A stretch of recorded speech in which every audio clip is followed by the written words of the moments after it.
Alam niyo mga sa loob ng 9 na taon, marami na sa inyo ang nakilala, ang ilan nawala.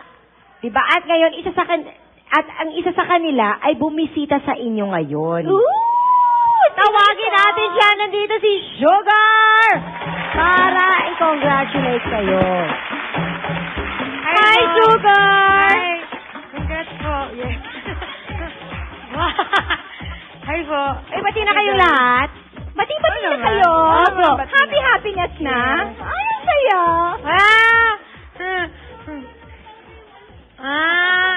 Oh, Sugar, eto na. Iiyak ka na. Crazy talaga kayo? Ayun po.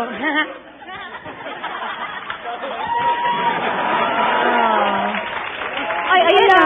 Ayan na, umiiyak. Alam mo, yun nga yung sinasabi natin.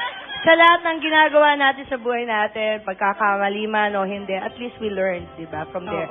At nagiging strong tayo. At saka importante na aayos, di ba? Yes. After a while, naaayos na naman ang mga Eto na naman, bati-bati tayo, di ba? Pero ayan pa rin ang trademark ni Sugar, umiiyak pa din siya. Hindi po, na-miss ko lang po sila. Tears of joy. Ano feeling mo, Sugar, na naging bahagi ka ng sex bomb? Masaya po.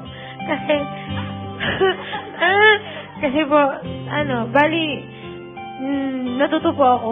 Sobra, marami po akong natutunan. Kaya, at saka po, kasi si Ate Shay po sobrang maasikaso po sa mga talents niya. Kaya, kahit na, basta po, masaya po ako, saka po, saka nagpapasalamat po kay Ate Joy kasi, inalagaan din po niya ako. Ganun po. Rochelle, anong feeling mo na maayos na uli kayo ni Sugar?